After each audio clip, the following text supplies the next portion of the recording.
Good evening, and welcome to Skep Talk, the monthly speaker series hosted by the Bay Area Skeptics. Before tonight's presentation, a few words about Bay Area Skeptics. As North America's oldest skeptical organization, we are dedicated to promoting critical thinking, logic, and rational thought. In the 1970s and 80s, scientists such as Carl Sagan and magicians such as James Randi established the scientific skepticism movement out of concern about the popular fondness for pseudoscience and the lack of public science literacy. Scientific skepticism embraces evidence-based civil discourse on health, education, consumer protection, and especially the investigation of extraordinary claims. Using the scientific method, we hope to promote skeptical inquiry to reduce irrational thinking in society. This talk is supported by Bay Area Skeptics members such as you. Please visit us at baskeptics.org or join us on Facebook, Twitter, and Meetup. Consider supporting us through convenient monthly donations via Patreon. Patrons receive premiums such as discounts and free t-shirts for our annual Skeptical Conference. But more importantly, members help us make the world just a little more reasonable and rational. And now, tonight's speaker. Good evening, everyone. My name is Josh Rosenau. I'm a board member here at Bay Area Skeptics, and I'm very excited to welcome you all to tonight's Skep Talk by Adam Hartstone Rose. Adam's a professor of biological sciences at North Carolina State University, studying functional morphology and comparative anatomy. He and I were waxing philosophical about genitalia and especially penis bones that we've both studied at different times in our careers, but that's not the topic of tonight's talk. Tonight we're going to be speaking about eclipses and how eclipses affect the behavior of different animals. And Dr. Hartstone Rose apparently was sort of surprised to realize that he was one of the leading experts in the field, but it's a topic that I think during the last big eclipse got a lot of attention, and he's been sharing what he's learned about how these sudden midnights affect animals. So welcome, and we're excited to learn more about it. Thanks for having me. I'm excited to tell you about it. So I'm going to bow out, and I think, yeah, here we go. Great. Well, thank you all for joining us, and I'm going to speak to you about a talk that we're calling Daytime Darkness, How Total Eclipses Influence Changes in Animals and Humans. And this is based on a few years of research that we've been doing on this topic. And as you've just heard, I kind of stumbled into it. So a good deal of this talk, I'm going to explain how I accidentally became an expert in this. First, that admission. So that first admission is that I never intended to become an expert in animal and human reactions to eclipses. In fact, what I primarily study, about 75% of my work is masticatory and limb adaptation in carnivores and primates predominantly. And so we always say that we study this comparative anatomy and functional morphology across all of the levels of deadness. And what we mean by that is, so sort of dead sub-zero is we do behavioral work with live animals. So the least dead you can be is alive, and we'll do some live animal research. We work with freshly dead animals. So we do a lot of work with dissection of muscles. We study bones and teeth. So that's sort of museum level dead. And then we also do a lot of research on fossil and extinct taxa. So that's the most dead you can be, is extinct dead. And so, as for an example, we might do we might study the feeding behavior of a living species like this snow leopard, and then we will dissect the masticatory muscles of the snow leopard to see how it's able to process the kinds of diets that it processes, and then we'll study the skulls and teeth of those. And from learning about the skulls and teeth of living species, we can make inferences about the feeding behaviors, the anatomy, and then ultimately the feeding behaviors of extinct species like saber-tooths. And mostly we study kind of normal stuff. So how does an amazing animal like a saber-tooth use its teeth? But sometimes we study really tangential things as well. And as you heard from Josh in my introduction, I've studied things like, for instance, the extraordinary penises from the fossil locality there in California of Rancho La Brea, right in downtown Los Angeles. This was a talk I gave about a decade ago now. And this was posted online with a podcast where I was able to explain indeed how size does matter. And the caption that went along with this photograph was, here Adam Hartstone Rose shows off his extraordinary penises. Note his crooked penis, which is just visible above his belt line. And I assure you, my pants were on for this picture. This is actually a photograph of a broken and healed baculum, so the penis bone of a dire wolf, and it healed crooked. So it's an amazing thing. I've also studied, for instance, the mimetic muscles of dogs. So how dog faces are adapted for communicating with people.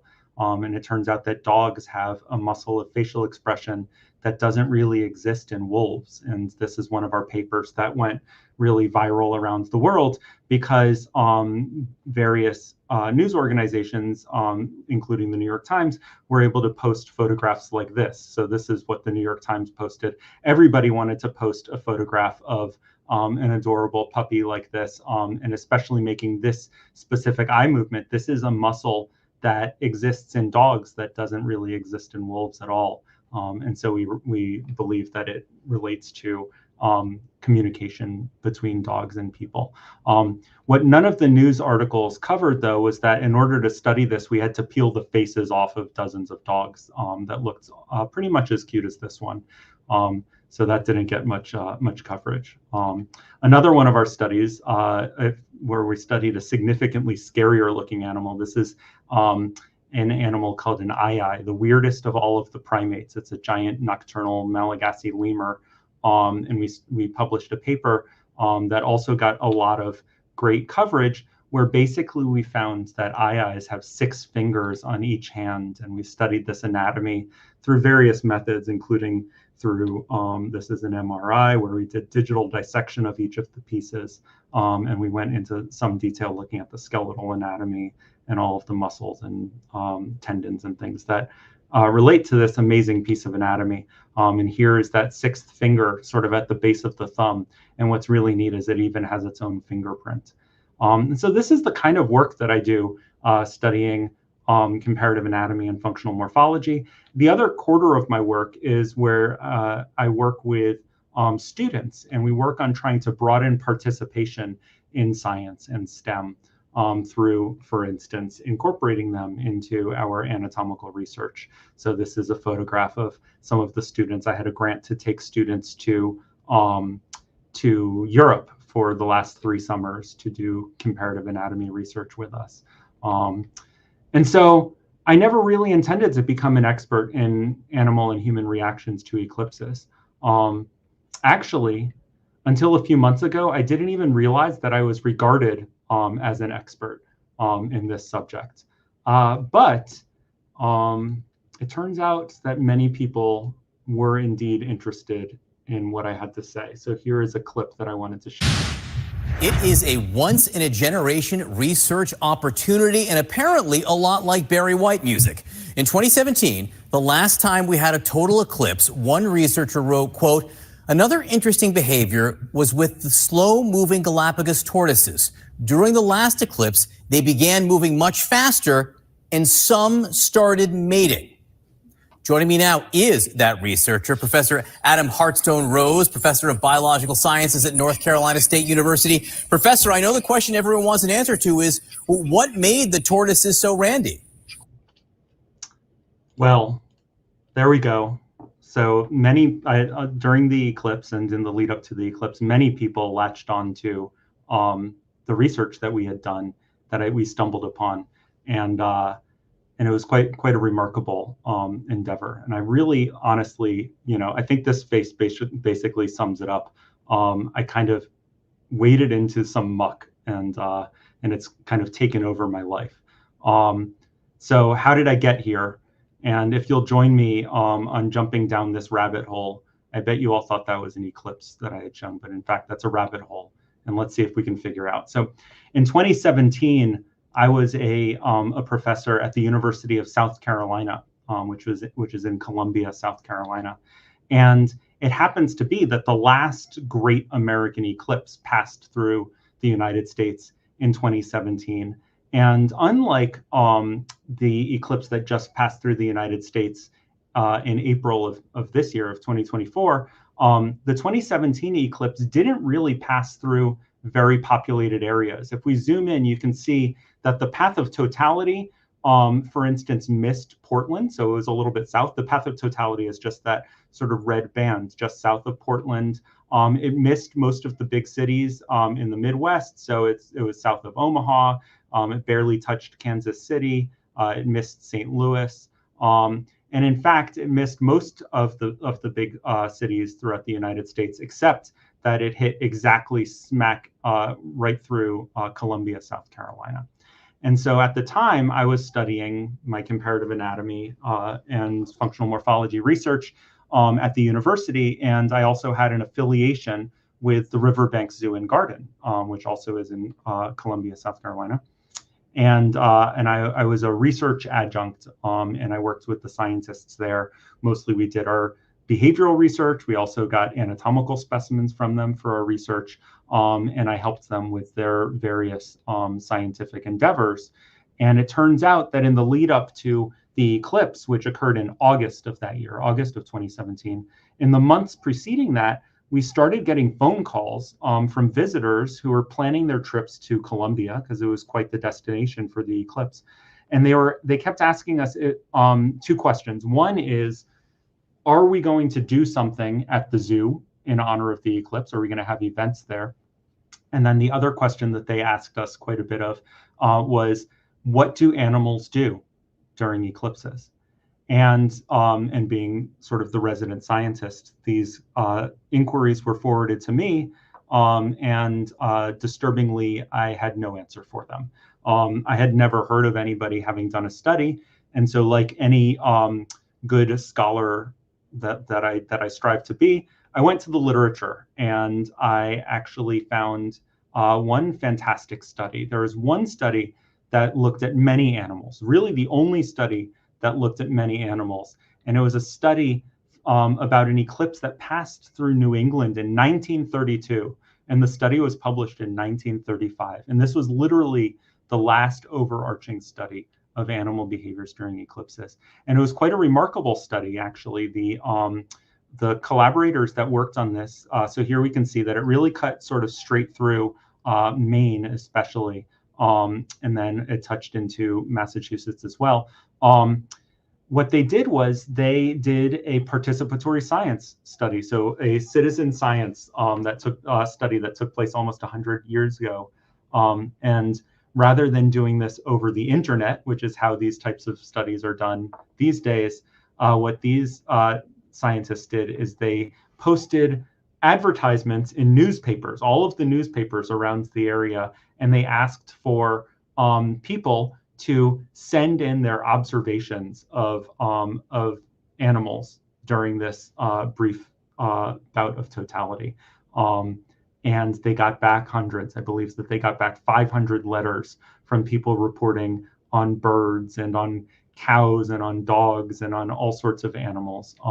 And some of their findings were very funny. Like many of their correspondents sent their observations that birds became really loud and flew around a lot. And then many people also sent observations that birds became really quiet and stopped flying. And actually, there was a study from many hundreds of years ago where somebody claimed that birds fell from the sky during an eclipse. And so suffice it to say, there was still a lot that we needed to learn about what animals do during eclipses. And so that took me back to the first question that Riverbanks kept getting, which was, what are we doing at the zoo that day? And the answer was that we did two things. We created a pamphlet with information for all of our visitors to so that they could observe the animals for themselves. And we gave this pamphlet out with everybody to everybody when they were entering the zoo, along with eclipse glasses, so that nobody stared up at the sun with their. We didn't want people burning their retinas during this amazing event. And we got back a lot of amazing observations. But we also did a more professional study. So I trained 40 researchers. These were students and docents and keepers and curators, various people that work at the zoo. And I trained them in animal behavior observation methodology.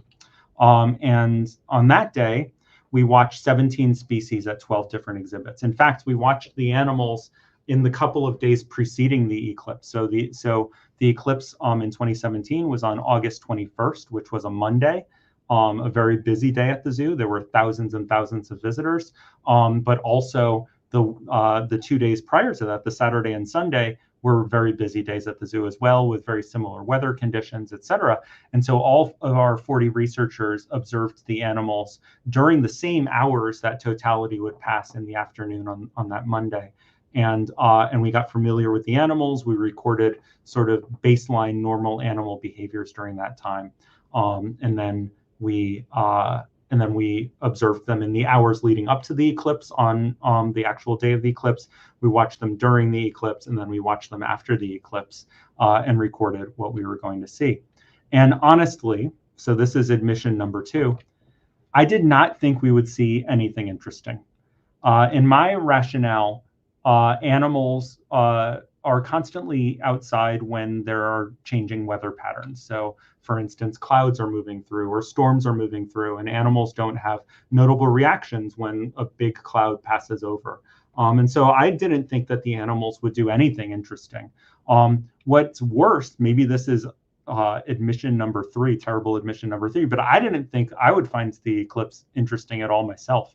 I'm a biologist. I'm not really interested in the movements of the celestial bodies. I mean, yes, I thought it was going to be neat, but honestly, like, I had other things to do. But out of my loyalty to the zoo, I decided to sort of do this big endeavor, and it was a great success.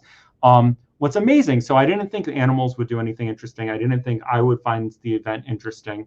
And it turns out I was completely wrong on both counts. Eclipses are literally awesome, and I mean literally. And I'm going to come back to that because we'll talk about awe and how it pertains to eclipses. So again, I had these 40 researchers stationed all over the zoo at 17 or 12 exhibits with 17 species. We mostly watched mammals, the big sort of charismatic mammals. So we watched elephants and gorillas and siamangs and giraffe. We also watched a few birds and the reptiles, and that brings back our friend John Berman. Remember, he was really interested in what we found about the Galapagos tortoise. We watched them, and we watched Komodo dragons, another reptile that normally in mid-August in Columbia, South Carolina, they lie still and bask in the heat and do nothing. And we were maybe trying to see if they do something during an eclipse, but I was very skeptical. We published our results eventually in a few years later. It took years to actually analyze everything. We gathered so much data. And unfortunately, we are still a little bit thin on the analysis for the eclipse that just passed through in this past April. But I'll give you sort of a sneak peek of some of our unpublished results. I could talk about that boring paper, but a much more fun way to talk about our results from 2017 is to refer to this fun little version of that paper that we did for the use in K through 12 schools. And so this is sort of a worksheet and a breakdown of the science that we made for students, for teachers to use with students. And basically, we can summarize our findings from that worksheet. So of the 17 species that we observed, about 3/4 of them had some kind of notable difference in their behavior. So way more than I thought. I thought we weren't going to be able to detect differences in behavior, and it turns out that about 3/4 of them did do different behaviors. The majority of those that did a different behavior that had a notable behavior. They behaved as if evening had come. So, for instance, the gorillas moved towards their night enclosure, and that we had a nocturnal species there. So the tawny frogmouth, they woke up and started moving about their cage, looking for food, etc., as if it had become night. And then when the sun came back, they went right back to their normal camouflage behavior. The elephants returned to their barn to be let in as if it was night. And then when the sun came back out, they returned to normality. We had some animals, the next largest group of different behaviors we observed were possibly related to anxiety. So the flamingos sort of all gathered around their chicks. The baboons started making kind of crazy behaviors. The Komodo dragon, which didn't move at all during the 2 days that we observed it before the eclipse and the many hours before the eclipse. It could have been a taxidermy mount for all that we knew of its behavior. During totality, it got up and ran around its exhibit and went towards its evening barn as if it wanted to be let in. So we coded that actually as a combination behavior. So several of the animals, some of them behaved somewhat as if it was evening, so going towards their barn. Some of them behaved as if it was anxiety related. And we had those 4 species that kind of did both of those things simultaneously.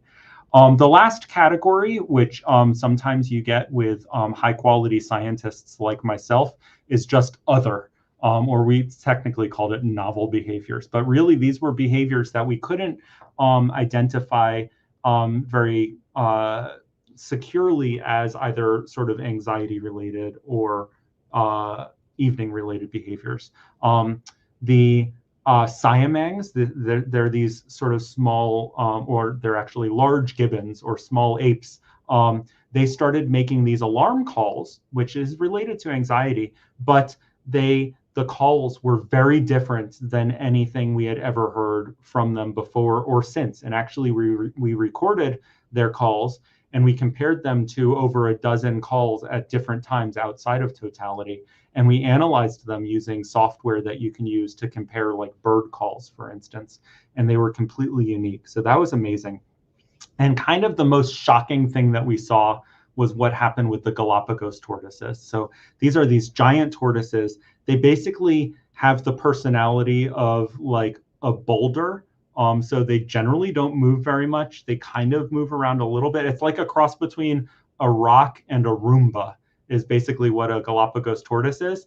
But during totality in 2017, we saw them moving around a little bit more than normal. And the big male started mating on a couple of the females. It was really amazing. And it happened exactly at totality. And so that is indeed what John Berman was obsessing about, and what he really wanted the answers about. So for the next eclipse, so for the eclipse that happens just this past April, April, it was April 8th, 2024. We wanted to do something more ambitious. So we wanted to do something completely different. So here's the path of the eclipse. Now, this path actually went through much more populated areas. So it hit a few of the really big cities in Texas. It hit a bunch of the big cities in the Midwest. It hit Toronto and Montreal. And what I think was really beautiful about it and poetic about it was that it actually cut clear across all 3 countries of North America. So it went through Mexico, crossing our very contentious border in Texas. And then actually the Canadians were super excited about it. And I did a lot of interviews on the Canadian version of NPR and many local radio stations as well.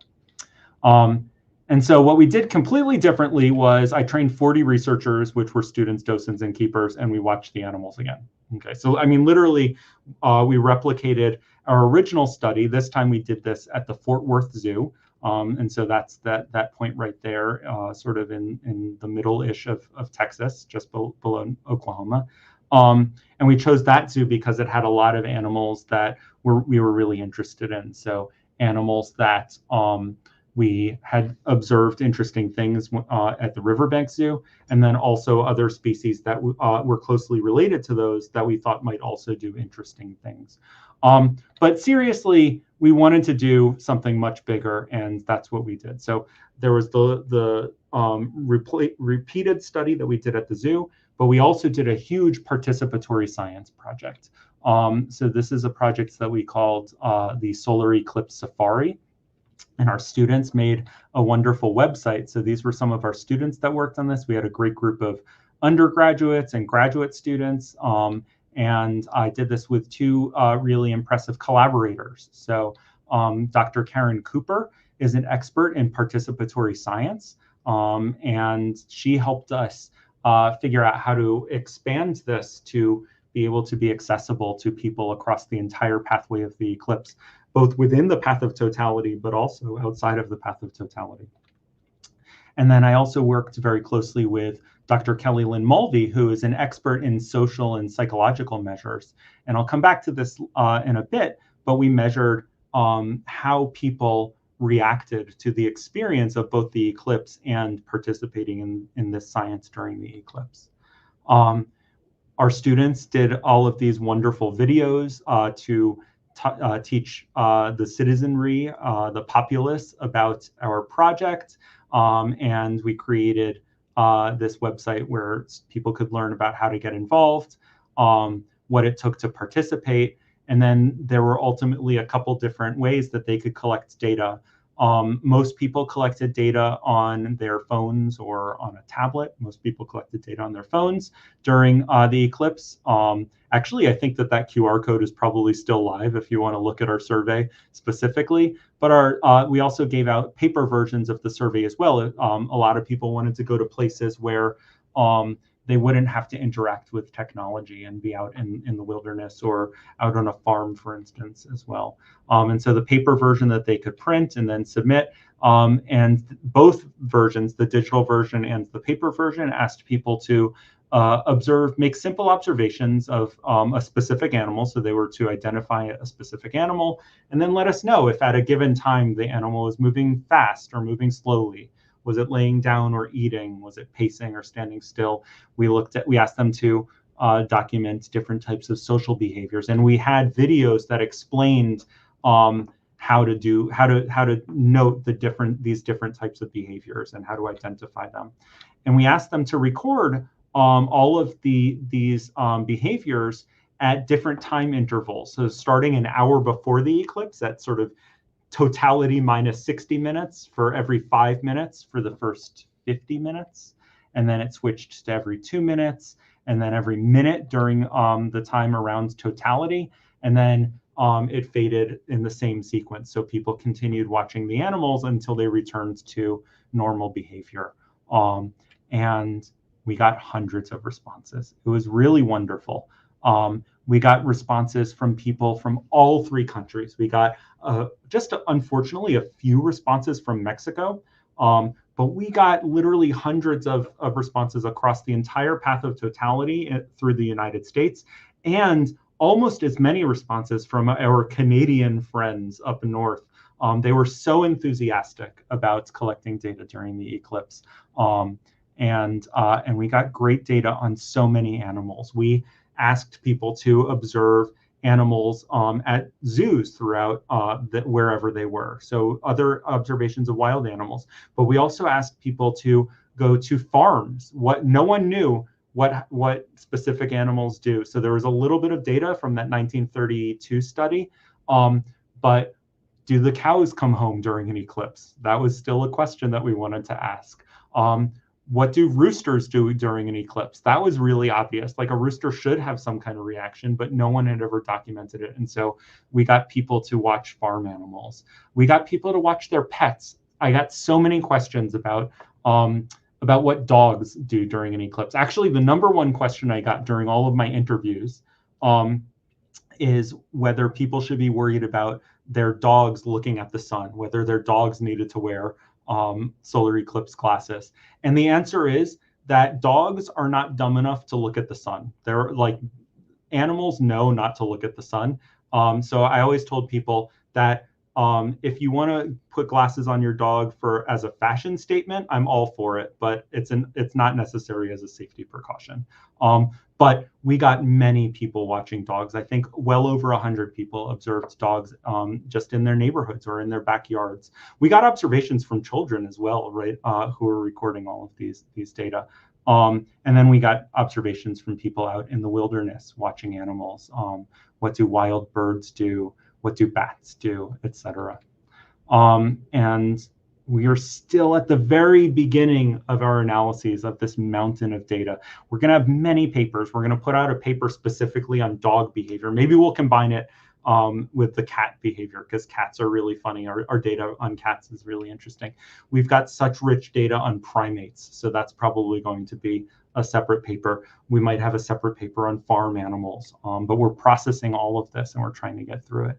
But now we know that during eclipses, for instance, wild canines move less, wild canids, so things like wolves and foxes, they move less in totality than those animals that were being observed outside of the path of totality. So in addition to getting people all along that path when the sun is completely blotted out, we had people observing all throughout North America, actually. And so all of North America, with the exception of Alaska, actually, so 49 states, including Hawaii, had part of that eclipse in April. But most of the United States only had partial eclipse. And so we were able to compare what do animals do within the path of totality versus outside of the path of totality. And we know now that, for instance, wolves move less during totality if they're inside the path of totality. But house cats move more. So this is really funny. So cats went a little bit frantic. Dogs stop eating. So these are all significant findings. We're able to statistically compare these. Wild felids stop making noise. So, for instance, lions roar less, or they growl less. And birds stop singing too. So that kind of gets back to those early observations from 1932. Flamingos pace less. So we watched flamingos in Fort Worth. And many other people watch flamingos in other zoos, and they get very still and they stop moving around as much. And penguins also stopped moving as much, and they stopped eating. And that was really funny. Nobody had ever observed penguins. Most penguins in North America are generally kept indoors. And so it was very opportunistic when we had access to penguins that are outside during the eclipse. We also knew the extent of totality necessary to cause these behavioral changes. So what we mean by that is that, so for instance, house cats weren't really affected by the eclipse unless they were really close to totality. So if an animal was, for instance, just within 99% of totality, then they might have had a radically different behavioral profile than the ones that were in 100% totality. And the way to remember this, actually, to think about this, is that the sun is actually 1,000,000 times brighter than a full moon, right? And so, on a full moon, when you go out, you can see pretty well. And yet the sun is 1,000,000 times brighter than that. So even at 99.9% totality, that is still 1,000 times brighter than a full moon. And so that's nearly clear as regular day. And so some animals reacted when they were further outside of the path of totality, but some animals were really only sensitive to exactly along totality. It looks like that's true of diurnal birds too. So diurnal birds were only really affected by 100% totality. And we have more data, tons and tons of data. So apes, for instance, that were laying down or standing still before the eclipse, they got up or started moving. Primates in general stopped eating during totality.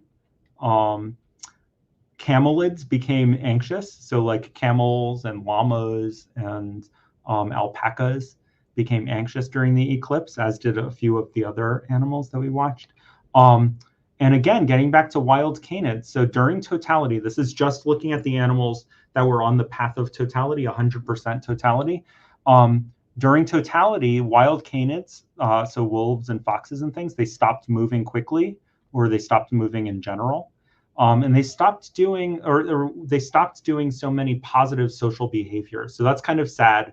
They used to be sort of very kind of cuddled up, and during totality, they would stop those affiliative behaviors.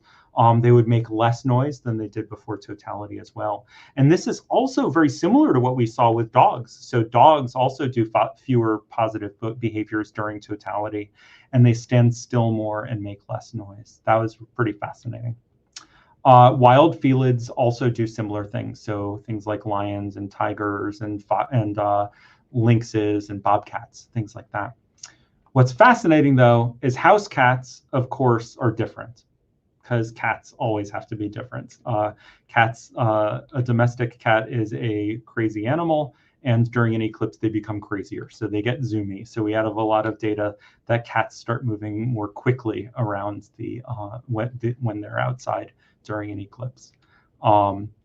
It turns out, in general, that giraffes move more. And what's interesting about this, so during the 2017 eclipse, one of the things that we were really surprised to see, so one of the very few observations, other than that 1932 or the 35 study about the 1932 eclipse, was that there was a scientist that had observed giraffes in the wild in Africa, and during totality, the giraffes started to gallop.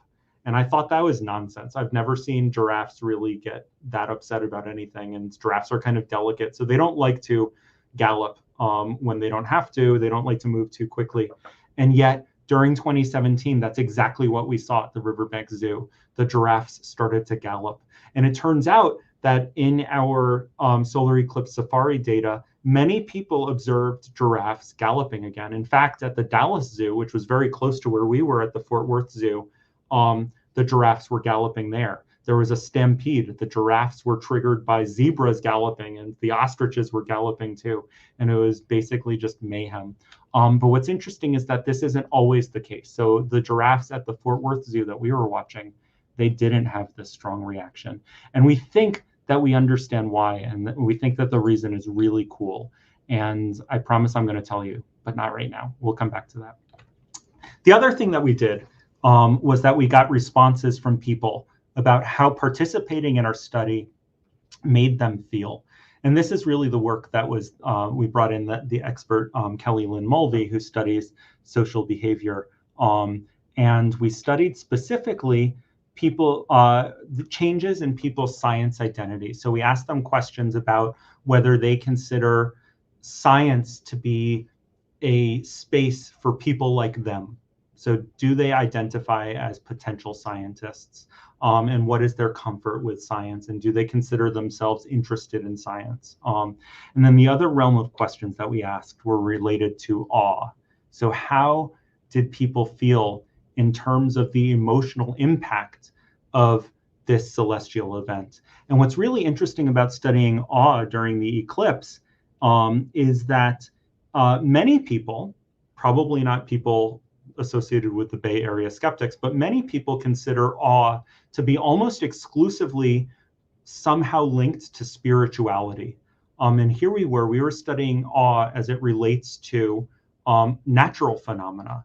And we were really interested in whether we could see patterns of awe.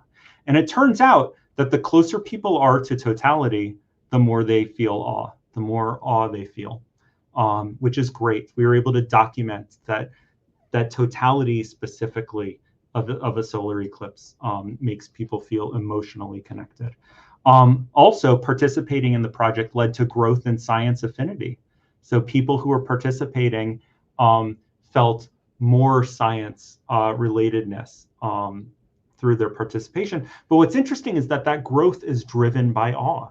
So in fact, it's not just participating in the science, but people who felt inspired. If they felt that the experience was literally awesome, then that had an effect on their science affinity specifically. And that's so beautiful. So I think that the takeaway message, and something that's maybe pertinent to your group, is that if you want people to find greater connection to STEM fields or science, then you should do awesome STEM science related things with them. So involve them in exciting things and inspirational things that are related to this. It kind of seems like that kind of thing goes without saying, but it's actually so beautiful to be able to document that happens, that works in a statistically significant way. So we're really proud of that, and that's going to be a whole separate paper in and of itself. So back to what we really learned this time. So it turns out, right, that the giraffes do in general gallop during eclipses. That was observed in several places along the 2024 path, but not always. And what we think is happening here, and what we think is happening to spook a lot of the animals, right?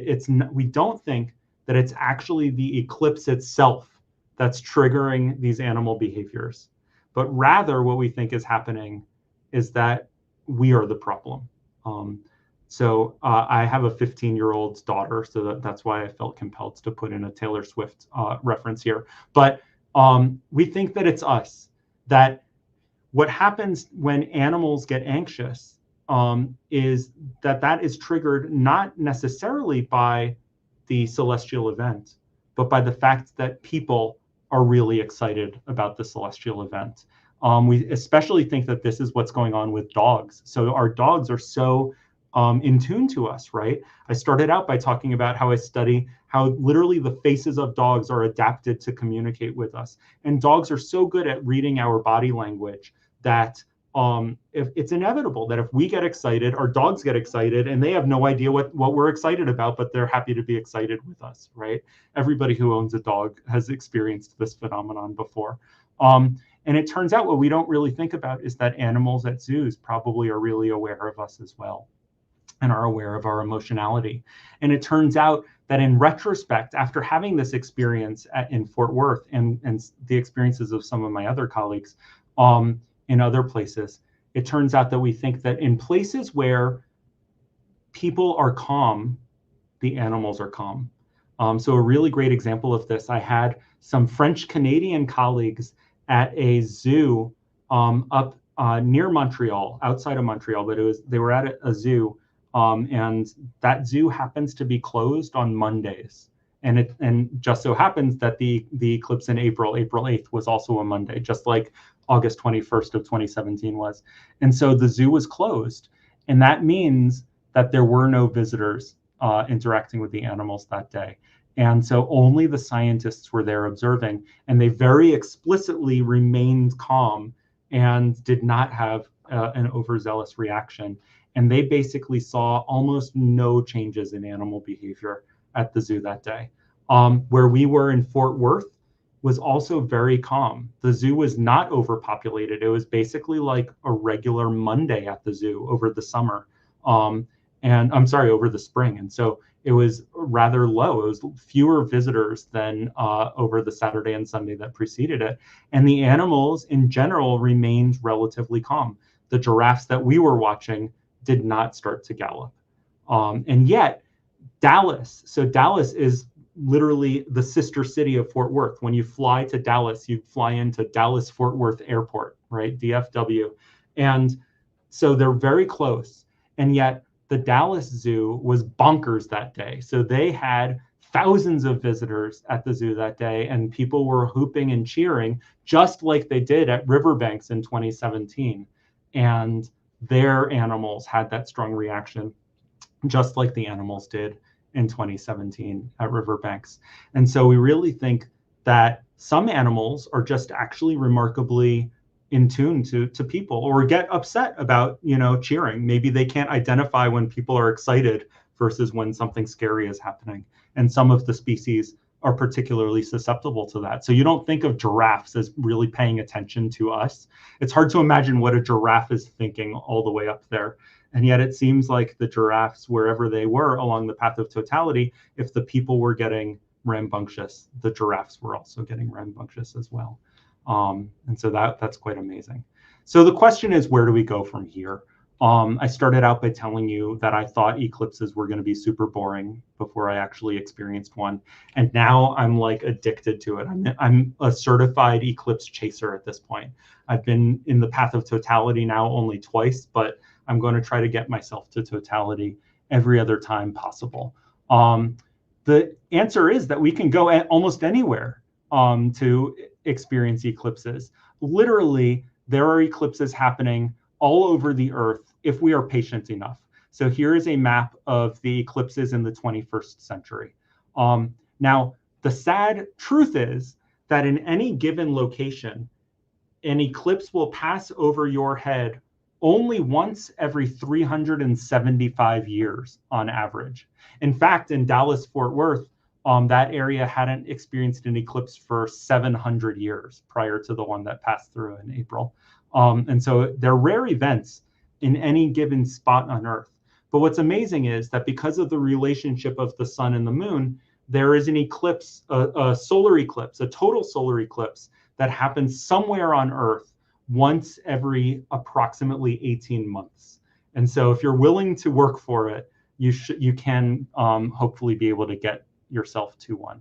Now, here's the other really sad thing. So looking at the decade we're currently in, the sad truth is we're done in North America. We no longer have an opportunity to see an eclipse in North America. Now, don't get too upset, because if we go to the future a little bit, there will be another great American eclipse in 2045, in the summer of 2045. And so that seems like a really far way away. I'm sure that like CNN, probably John Berman himself is going to be asking me again about tortoises. Oh, I forgot to tell you about the tortoises in Fort Worth. So we watched more giant tortoises. This time we watched tortoises called Aldabra tortoises. And those tortoises in Fort Worth, they also started mating, but not during the eclipse. So it turns out tortoises, if you watch a tortoise long enough, which again is not an interesting thing to do, because they're basically like if you put a rock on a Roomba, that's what a tortoise is. So they're not that interesting to do. But if you watch a tortoise long enough, like a male and female tortoise in the same proximity, they will mate. In fact, they mate kind of all the time, like all day long, every hour or two.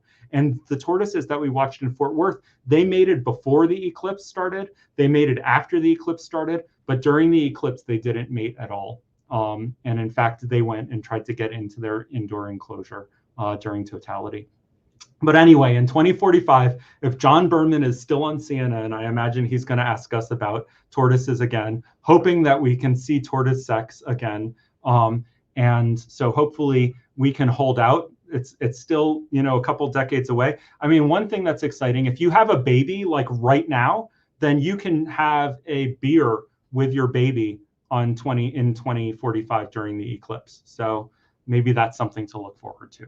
But I'm personally, I feel like that's disappointing. But the great news is that if we look even within our current decade, there are two really exciting eclipses that are coming up in relatively close proximity. So if we look in 2026, in August of 2026, there's an amazing eclipse that is passing through Iceland, and actually totality will be over Reykjavik, which is super neat. And then it goes straight through and it cuts through northern and eastern Spain, very close to Madrid. And what's really exciting about this one, so I'm going to try to get to Iceland for that one, because the Icelandic people are so in tune with the environment. I mean, they're kind of obsessed because they have to think about volcanoes all the time. So the one in Iceland, if you get yourself to Iceland on August 12th, 2026, you have a chance of being able to see an eclipse, a volcano, and the aurora borealis all in one place. So that's kind of mind-blowing. So that could happen. And then I'm also really excited about this one that's passing. So it's a year later on August 2nd, 2027. And this one is passing through North Africa and Gibraltar. I think I'm going to be on the Rock of Gibraltar observing the macaques that live there. So they're the Barbary macaques of Gibraltar. But this one passes through North Africa and into Yemen. Probably wouldn't recommend visiting Yemen for an eclipse, but I think probably the most amazing place that a lot of people are going to be flocking to, the eclipse is going to pass over Giza, and so the pyramids in Egypt, which is going to be unbelievable. Now, again, I'm definitely not going to be there. It's literally going to be about 120 degrees that day. And even the animals are going to have nothing to do with that kind of heat. But I mean, talk about an awe-inspiring and awesome experience. To see an eclipse passing over the pyramids would be unbelievable. There are some really exciting ones actually happening in the southern hemisphere as well. So in 2030, there's an amazing total solar eclipse that's passing through southern Africa and going clear across the Indian Ocean and then passing through Australia as well. That's super cool. And then the eclipse that's passing Australia, and it goes into New Zealand as well in 2028. And so these are other amazing opportunities. The one that goes, that 2028, the July 22nd one, remarkably, it hits Sydney exactly. It's like a bullet shot to Sydney, which is amazing. There are so many amazing coincidences about eclipses. So I told you that they're literally awesome, and we have evidence to show how awesome they are. One thing that's awesome is that the only reason a total solar eclipse exists is because it happens to be that the moon is, or the sun is 400 times the diameter of the moon, but it's 400 times farther from the Earth than is the moon. So that's why these spheres can line up and so perfectly. So, you know, I'm not a spiritual person. I'm not a religious person, but it's it's truly like an awesome coincidence that you have two celestial bodies that are 400 times different in diameter, but 400 times different in proximity, to allow this amazing phenomenon to happen. And so I highly recommend trying to get into totality. Here's the problem, though. I want to continue this research, but the problem is that no one funds this kind of research. It's too weird. It's too ephemeral. There's actually not a discipline to study eclipse-related stuff. Maybe some kind of astronomical stuff, but I don't even think so. So there's no funding. I specialize in studying weird stuff, but this is weird even for me. And so I guess my last plea to you is whether any of you have any advice. Anybody you think we can shake down? We've talked to foundations, we've talked to the National Science Foundation, private foundations. So if anyone has any advice, please let me know. And if you have any advice, then I would like to thank you. Thank you for participating in this talk. We have a little bit of time for some questions, and I'm happy to answer some. All right. Well, thank you, Adam. That was wonderful. And as people are probably seeing on the screen, there you can type your questions in, and we'll pick them out. I will remind you of Carl Sagan's great quote: "There are naive questions, tedious questions, ill-phrased questions, questions put after inadequate self-criticism, but every question is a cry to understand the world. There's no such thing as a dumb question." And so you answered the dumb question that I was going to ask about whether, I mean, all of us observed a particular animal behaving oddly in that 2017 eclipse and sort of staring straight up at the sky. That's not something that your observations match from the animals. So that's no, people do worry about animals. So the one worry that the keepers and curators had was that the primates would actually observe the people looking at the sun and mimic that behavior. But I still contend that the instinct to not look at the sun is so strong in every species that I know of, other than certain populations of people. Yeah. So I don't think it's something we have to worry about. I have a really strong memory of being at the Bronx Zoo once, and whatever the gorillas there were doing, people were in the crowd were clapping at them, and one of the gorillas just sort of sat there and went, yeah. Animals like, okay, good job, humans, you've entertained me. Yeah, and one of the things that's so neat about our findings is it's really these animals at the zoo, even like we feel like we can communicate with the primates, we know we can communicate with our pets, but even these zoo animals that we don't normally think of as relating to us, we think that we are really influencing their behavior when we're at the zoo. And my other point of personal privilege question is, my day job is at the Mountain Lion Foundation. So did you have any observations of mountain lions, pumas, cougars? Yeah, we observed some mountain lions. There was one in Fort Worth, I believe, but we have other data on them. And what's interesting is that predators in general have much less reaction to the eclipse than prey animals, we think. And so what we think is happening is that in general, animals feel like it should be nighttime, and prey animals in general don't want to be where they are out in the open at night. And so that adds to them moving towards their evening enclosures if they're captive animals. And it adds a little bit of anxiety. And then if people get excited, then that ratchets up the anxiety. Predators, there's really not anything that's going to mess with a cougar where cougars exist. And so they really, they don't have a strong reaction. In fact, those twilight hours, so like when things become dark like that, that's when cats do great. And so it turns out that, but it takes them a while to get going, right? So they're kind of slow to get moving. And by the time they really start moving, the event is over. So totality only exists anywhere from, 0 minutes. So sometimes it's literally seconds, but up to the maximum in April was about 4 minutes all along the path. And so, at that point, a cougar is barely like getting ready to go for a hunt. Right. Yeah. And there's also, I know there's been research done on like desert rodents that will have a monthly cycle to their activity that matches the lunar cycle. Yeah. But they're less active on full moon and less during the new moon. Yeah. So, which again is sort of the question, are they reacting to the brightness, or is it an internal cycle that they're just going by regardless of how bright it, it shouldn't vary by, a cloud came out, now I'm changing my activity pattern dramatically. Is there some predictability to it? So maybe the circadian rhythm folks would be interested in some of this as a natural experiment in the general cycle. For sure. One of the things we were interested also is whether the animals were reacting to light entirely. So for instance, during an eclipse, the temperature also drops, as does the pressure. And we were thinking that maybe birds or reptiles might react to that.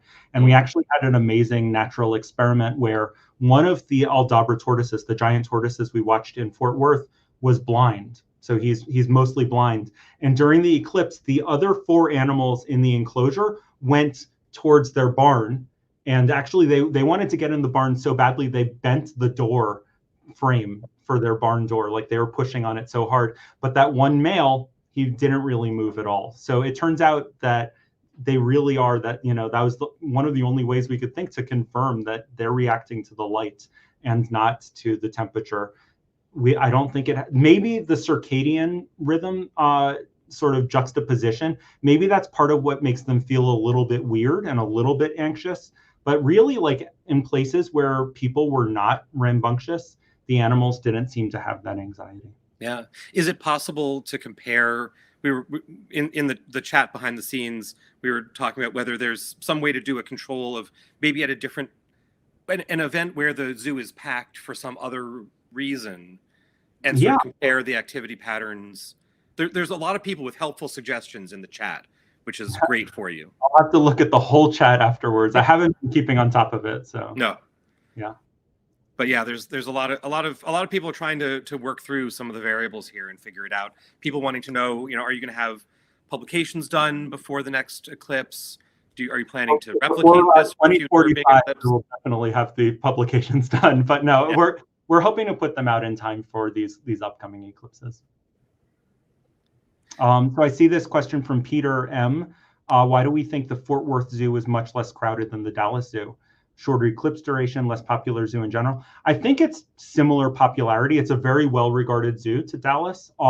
It did have a slightly shorter duration. So Dallas got almost a minute more totality. Fort Worth got only about 1 minute and 41 seconds, I think. But the zoo didn't have any special events. They didn't want to publicize this. So one thing that's interesting is that zoos are real. So the reason that we can infer anxiety in animals, of course, we never know exactly what an animal is thinking, but we've become accustomed to looking at our dogs and feeling and trying to keep them from getting upset. And zoos do the same thing. They don't want their animals to be upset. And so Fort Worth, actually, they decided not to have like a very crazy event. And so it was basically just a normal day at the zoo. Whereas zoos that had really like tons and tons of people and a lot of festivities, that was when their animals were like literally running and potentially hurting themselves at zoos. And so one of our recommendations based on this is that to reduce anxiety during an eclipse is basically have your people not treat it like anything special. And that should help. And that's something that I was wondering also. Did you see differences in domestic animals, zoo animals, farm animals, wild animals, where I would imagine that the zoo animals and maybe farm animals also have, like, there usually is quite a strict routine to their days, Yeah. and that they're more reactive to the people around them, while wild birds, say, they are aware of the people around them, but they're used to people suddenly starting shouting about random things. Yeah. Was there any sort of pattern to it that way? Yeah, these are subtle questions. I mean, so far what we've noticed is that dogs and wolves and foxes and things like that tends to actually have similar suites of behavior, whereas cats and wild cats have different reactions. So we're still, oops, sorry, my phone is going off. So we're still working on that. But yeah, stay tuned. That's one of the questions we really want to ask. How do we quantify human excitement in the context of the study? This is something that we actually haven't done a good enough job with. It didn't occur to us until we had this experiment of the calm zoos and the excited zoos. Previously, I only knew of the excited zoo. And so now the next time we do this, we want to quantify potentially how busy the place is. So literally, like, are you in a place with, are there 10 people, 100 people, 1,000 people, 10,000? Or we also maybe will try to measure literally volume. So is it loud there or is it quiet?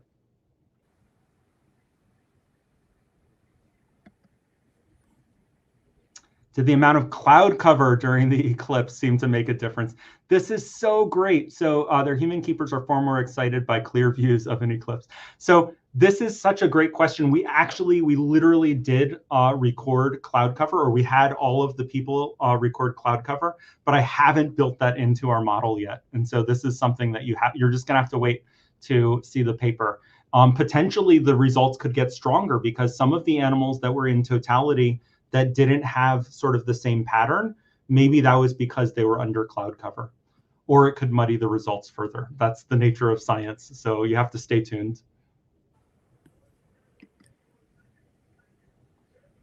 And then on that theme of excitement, sort of going to the awe issue that you were raising, I know I had a similar reaction when there was that big aurora borealis over the summer, and people are talking about it again for tonight in a lot of the country, and I'm wondering if you've seen similar work done for animals around an aurora in maybe in parts of the country where they don't show up as often, or if there's been similar sort of citizen science work done on this, where again the sort of same sort of awe-inspiring event and something that is cosmically unusual for some parts of the world, not obviously in further north latitudes, but they were seeing over the summer, they were seeing it in Arizona and Texas, where you don't see a lot of auroras. No, it's a great question. One of the things that's exciting to us is looking cross-culturally as well. So these eclipses that are passing parts of the world that we don't have a great grasp on. So as I was saying, the Icelandic people are so in tune with nature. How do they react? I mean, they see amazing natural phenomenon all the time, but this one is pretty rare. And so, are they going to have a different relationship? Or when we look at the Spanish people, going through Spain, do they have a different relationship with this? And then we have this amazing North African population, how are they going to have a similar reaction? So different cultures, different types of natural phenomenon. I mean, you're exactly right. Like studying the relationship of awe and feelings like that using awe as a way to get people interested in science. So in my case, interested in animal behavior science, or in the case of looking at astronomical phenomenon or something like that. I'm hoping that I'm always looking for ways to hook more people to get involved and get more interested in science. And so this is a really rich avenue. And that's some, obviously, the Bay Area skeptics do, in addition to these talks, we do some offline events, and we've got the Skeptical conference. And I think there are a lot of the members are interested in doing that same sort of outreach. And I think this idea of connecting to people's sense of awe is I think a good reminder that emotional hook is really how you bring people in. Yeah. Any other advice for people planning similar sorts of pro-science outreach in their communities? Maybe without the great advantage of an eclipse coming right around the corner until 2045. The takeaway from this is just that awe bit. Make it exciting. The reason I study all of this weird stuff is because it's what captures people's minds, right? So I study things that are of interest to people on animals that maybe they've never even heard of, but it's kind of like the science of the weird. Get people involved in things that are kind of strange, maybe yucky, maybe icky, maybe slightly uncomfortable, but anything to elicit that type of emotionality, I think is a really good avenue. And of course, I mean, the other thing to say is I love working with kids. I think it's really great to get kids involved in this kind of stuff. Kids are so wonderful at looking at animals. So they spend more time, I think, than we do trying to think about what animals think about. But also they're so wonderful at telling stories. And maybe it's not the exact same story that a scientist would say about what an animal is doing, but it's always wonderful to get kids thinking about these types of things. And who knows, you might be raising the next NASA scientist or the next, animal biologist. Yeah. That's what I was going to go to. That's good. Yeah. How do we ensure accuracy? Do we have an equation or a system to determine what is significant or not? Okay, so accuracy and significance are a little bit different. So significance, we're actually studying differences in the animal behavior, or differences in whether the animal is on the path of totality or not, differences between what they're doing before totality or not. And those are literally statistical studies that result in this difference in behavior is significant. They are doing significantly different things, or they are not doing significantly different things. So the problem is the accuracy thing. So you have this trade-off. So the great advantage of, there are two great advantages of using citizens, using participatory scientists.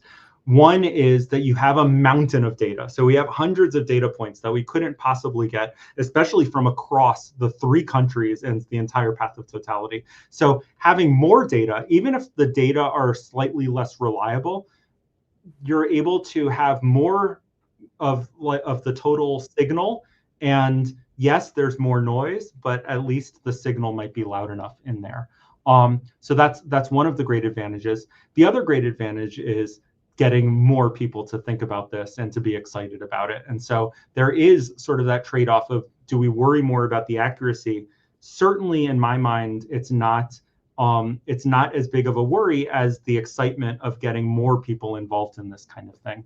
But yes, it's the kind of thing we have to wrestle with. And as we're still combing through the data, we're looking for signs of, did people collect things are there signals of errors in it and things like that. So unfortunately, when we get many hundreds of data points, we still have to comb out a few that are kind of suspicious. But it's so great to be able to do this across 3 nations and with so many excited people.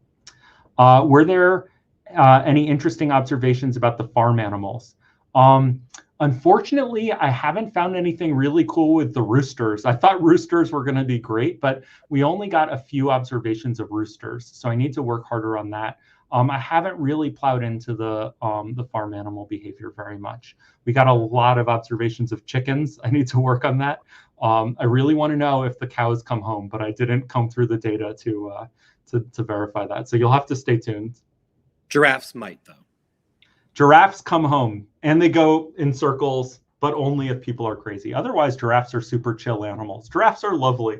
Just don't be crazy around a giraffe and you can commune with it, no problem. Will you have some publications done before we see the next total solar eclipse in August of 2026?